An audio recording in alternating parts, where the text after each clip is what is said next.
শুধু আমরা এই মুহূর্তে রয়েছি জামালপুর 2 আসন তথা ইসলামপুর। আমরা এখন দাঁড়িয়ে আছি ঐতিহাসিক গুডহাইল স্কুল অ্যান্ড কলেজ মাঠে। আপনারা জানেন এই গুডহাইল স্কুল অ্যান্ড কলেজ মাঠে আজকের যে জনসভা সেটি হলো জাতীয় পার্টির মনোনীত প্রার্থী জনাব মোস্তফা আল মাহমুদ। তিনি জাতীয় পার্টির মনোনীত প্রার্থী হিসেবে লাঙ্গল মার্কা প্রতীক নিয়ে জামালপুর 2 আসন তথা ইসলামপুরে দাঁড়িয়েছেন। আজকে তার নির্বাচনী জনসভা। ইতিমধ্যে আপনারা দেখতে পাচ্ছেন যে মিটিং শুরু হওয়ার আগেই যে জনসমুদ্রে পরিণত হয়েছে। আপনাদেরকে আমরা যদি দেখাই যে মিটিং শুরু হওয়ার আগে কানায় কানায় পরিপূর্ণ, এ যেন জনসমুদ্র হয়েছেন মোস্তফা আল মাহমুদের পক্ষে, লাঙ্গলের পক্ষে। আমরা আপনাদেরকে দেখাতে চাই যে মিটিং শুরু হওয়ার আগেই এত লোকজন এসেছে, এ যেন জনসমুদ্রে পরিণত হয়েছে। আমরা জানবো মোস্তফা আল মাহমুদ এবং এই নেতাকর্মীর কাছ থেকে তারা আগামী 7 জানুয়ারি কিভাবে এই মোস্তফা আল মাহমুদকে এবং লাঙ্গল মার্কাকে বিজয় করতে চায়। আজকে যে গুটাইলবাসী এবং সমগ্র ইসলামপুরের মানুষ যেভাবে আমাদের লাঙ্গলের জনসভায় এসেছেন, আমরা আসলে আবেগ আপ্লুত এবং তাদের প্রতি কৃতজ্ঞতা প্রকাশ করছি মোস্তফা আল মাহমুদ এবং লাঙ্গলকে এইভাবে সমর্থন দেওয়ার জন্য। আজকে যেভাবে আপনারা এই আহ্বানে সাড়া দিয়ে এই সমাবেশে এসেছেন, ঠিক সেইভাবে 7 জানুয়ারি লাঙ্গল মার্কায় ভোট দিয়ে লাঙ্গলকে বিজয় করে আপনারা ফুলের মালা দিয়ে আসবেন। ধন্যবাদ। চোরের মানুষ হয়ে আমি আজকে কিন্তু আল্লাহর অশেষ মেহেরবানিতে ঢাকা বিশ্ববিদ্যালয় পর্যন্ত পড়ালেখা করেছি, বিশ্ববিদ্যালয়ে শিক্ষকতা করেছি এবং আপনাদের দোয়ায়, আপনাদের ভালোবাসায়, আপনাদের সহযোগিতায় জাতীয় পার্টির প্রেসিডেন্ট সদস্য পর্যন্ত হয়েছে। এবং আমি মনে করি যে একজন ব্যবসায়ী হিসেবে আমি একজন সফল ব্যবসায়ী, আলহামদুলিল্লাহ।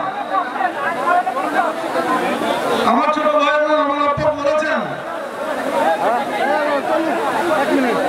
আমি আমার জীবনের প্রথম অধ্যবসায় একটাই, যে যখন আমাদের নদী ভেঙে গেল, আমার আপা প্রিন্সিপাল, উনি সবসময় প্রিন্সিপাল ছিলেন, এরপরেও আমাদের জমা জমি ভিটামিন সব ভেঙে একটা বাড়িতে গিয়ে 2 চালা খোসা হয়ে থাকতে হয়েছে।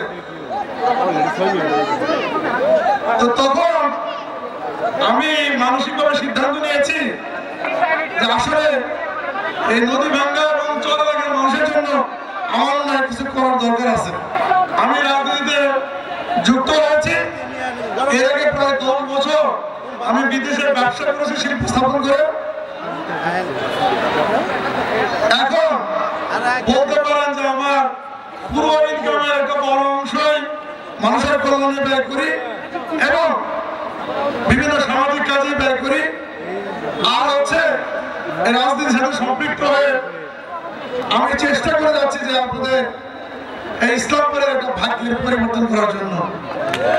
আপনারা অনেকেই বলে, আমি কথা শেষ পর্যায়ে আসছি, অনেকেই বলে ভোট থেকে নাকি 1 ভোটে নাকি পার হয়ে যাবে, আমাকে নাকি ভোট থেকে বসায় দেবে।